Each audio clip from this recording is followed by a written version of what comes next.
कहते हैं कि बहुत पहले पहाड़ों और झीलों के दरमियान एक खूबसूरत सल्तनत आबाद थी जिसका नाम नूरिस्तान था। ये सल्तनत हर तरफ से सब्जे से घरी हुई थी। झरनों की आवाजें, परिंदों की चहचहाहट, खुशबूदार फूल और जरखीज खेत, हर तरफ जिंदगी की रौनक नजर आती थी। नूरिस्तान के लोग नहायत ही अमन पसंद और अल्लाह पर यकीन रखने वाले थे। यहाँ के बूढ़े बुजुर्ग बच्चों को अल्लाह के किस्से सुनाया करते, मस्जिदें आबाद रहते और हर जुम्मे को बड़े बड़े इज्तिमाआत होते जिनमें लोग अल्लाह का जिक्र करते, दरविशों और इल्मा से नसीहतें सुनते। नए बादशाह का ज़ुहूर फिर एक दिन पिछले नेक दिल बादशाह के इंतकाल के बाद उसका बेटा शहंशाह फेरूज तख्त नशीन हुआ। शुरुआत में उसने इंसाफ और भलाई के ऐलानात किए। लोग खुश थे कि शायद बाप की तरह बेटा भी आदिल और रहमदिल होगा, मगर जल्द ही सबको अंदाजा हुआ कि फेरूज के दिल में नर्म दिल्ली की जगह हिर्स, लालच और गुरूर ने घर बना रखा है। पहला जुल्म अवाम पर टैक्स। शहंशाह फेरूज ने पहले ही साल ऐलान किया कि सल्तनत की तरक्की के लिए हर घराने पर भारी टैक्स लगेगा। किसानों की फसल का आधा हिस्सा, कारीगरों की कमाई का चौथाई हिस्सा और ताजरों की आमदनी का तीसरा हिस्सा महल के खजाने में जमा किया जाने लगा। लोग मजबूर थे, किसी में इतनी हिम्मत न थी कि बादशाह के आगे जबान खोले। गरीब किसान रातों को चुपके चुपके रोते, औरतें ज़्यूर बीज कर टैक्स अदा करते और बच्चे भौंक से तड़पते। लेकिन बादशाह के महल में दावतें होती रहीं, नगमे गाए जाते, नई पोशाकें सुली जाते और गैर मुल्की मेहमानों के लिए कीमती तहाइफ खरीदे जाते। महल की शान और शौकत। शहंशाह फेरूज ने अपने लिए एक अजीम उलशान महल बनवाया जिसमें सोने की ऐंटें, चांदी की दीवारें, कीमती पत्थरों से मजीन सतून और बाग में झीलें बनवाएं। महल के बाहर 10,000 सिपाहियों का पहरा होता। दरबार में 50 खादिम हर वक्त खिदमत पर मामूर रहते।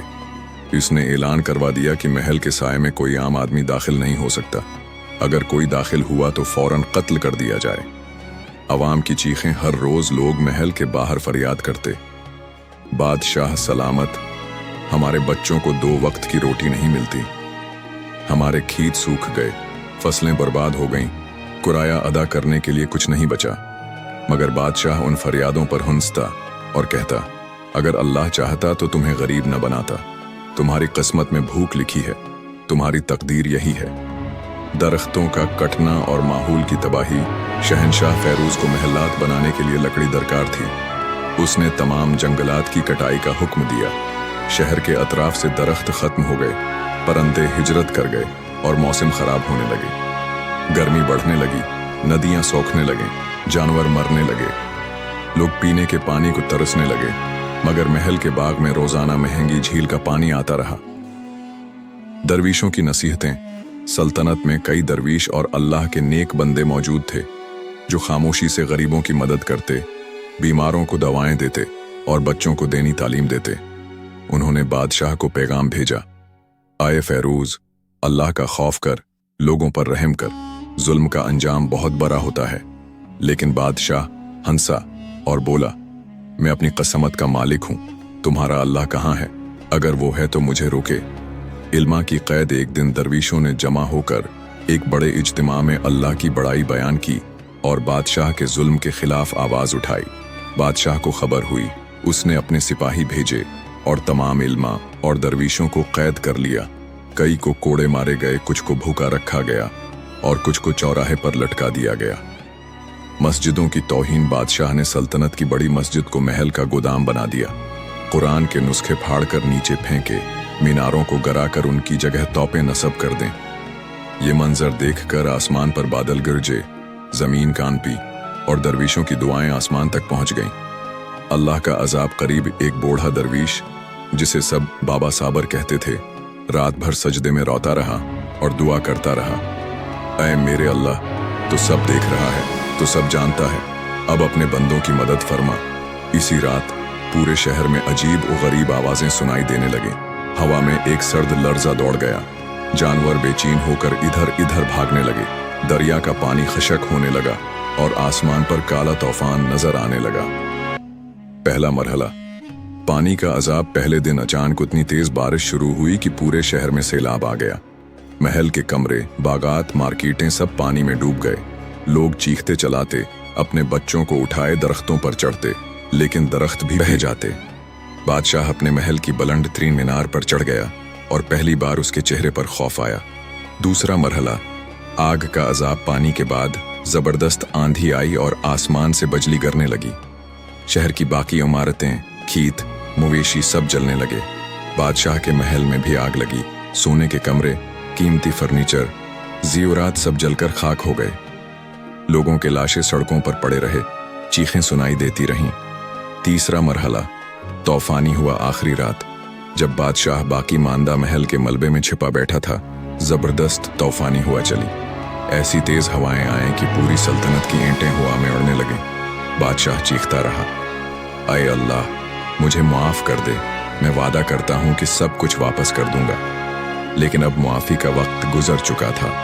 जमीन शक हुई और बादशाह महल समेत जमीन में धंस गया। उसकी लाश तक लोगों को न मिली, बस एक गहरा गड्ढा रह गया जिसमें बदबू और राख थी। अंजाम के बाद, बारिश के बाद जब आसमान साफ हुआ, शहर अजड़ चुका था। सिर्फ वही लोग बच्चे थे जिन्होंने जुल्म के खिलाफ दरवीशों के साथ खड़े होकर अल्लाह पर ईमान कायम रखा था। वो मस्जिदों में वापस गए, वहां सफाई की, अजानें दें और शुक्राने के नफल अदा किए। बाबा साबर की दुआएं पूरी हुईं और दरवीशों का सब्र रंग लाया। नई जिंदगी की शुरुआत बच जाने वाले लोग एक दूसरे की मदद करने लगे, खेत दोबारा आबाद किए और फिर अल्लाह के रास्ते पर चलने की कसम खाई। उन्होंने बच्चों को सिखाया, हमें कभी किसी पर जुल्म नहीं करना, हमेशा इंसाफ, मोहब्बत और सच्चाई के रास्ते पर चलना है। अल्लाह ही सब कुछ देने वाला और लेने वाला है। अबरत का निशान शहंशाह फेरूज के महल का मलबा आज भी खंडरात की शक्ल में मौजूद है, जिसे लोग जुल्म का मजार कहते हैं। उस जगह लोग जाते हैं, अबरत की कहानियां सुनते हैं और इस मलबे को देखकर अल्लाह के गजब को याद करते हैं। लोग अपने बच्चों को लेकर जाते हैं और बताते हैं कि ये अंजाम एक ऐसे बादशाह का है जिसने अल्लाह के बंदों पर जुल्म किया, गुरूर किया और फिर अल्लाह ने उसे फना कर दिया। आखिरी पैगाम, गुरूर, ताकत, दौलत सब फानी है। अल्लाह की कुदरत हर चीज पर गालिब है।